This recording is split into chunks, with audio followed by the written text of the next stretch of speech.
Good day, everybody. I greet you in the name of Jesus Christ. And this morning, the Lord speaks to us out of Romans 1, verse 20.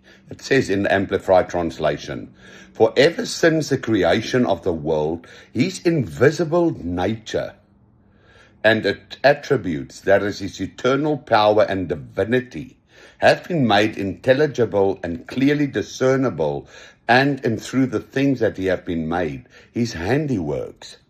So men are without excuse, altogether without any defense or justification." You see, this is a very important scripture. God is speaking to us more and more through nature. He wants us to encounter Him so much more through nature. You see what is happening right now. God speaks through His word, He speaks to people, everything, but people are not recognizing Him. And what He does now is His voice is coming through nature. As we said one day, all of creation, everything, His voice, His sound is in everything. And what God wants us, He wants us back. He wants to draw us back into that divinity. He wants to draw us back into that power, that holiness, into the deity of the high priest and the King of Kings. You see, and we need to be so focused, I would say, and sensitive for nature, to look at it and to look at creation, to see the power of creation. If you look at the power of storms, the power of the waters, the power of fire, you look at the tornadoes, you look at everything, you look at tsunamis,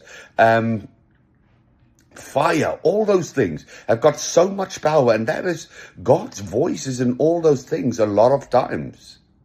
But do we really receive that voice? Do we acknowledge that voice? As He says here, we've got no excuses anymore. So if you're a lover of God, it means where you go, you engage nature, you look at nature, you behold it with your eyes, and you invoke the voice and the presence of God out of the nature. And then you respond to it, and you basically instruct it to participate with you to glorify God. You see, nature is there to bring us back into awe and amazement. If you just look at some of the creatures in the sea, how they've been created. If you look at flowers, if you look at birds, isn't that a reason to really bring us in awe and amazement, and to know that is just a little part of whom God is? But you know what? As He has chosen you and me to participate with Him, to rule and reign over nature, that those abilities to create in partnership with Him is in you and I.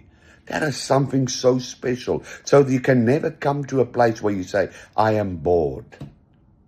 So let's look at nature and let's desire to participate with God and to bring the glory of God back into nature so that He can glorify it and be honored as the King of Kings. I bless you.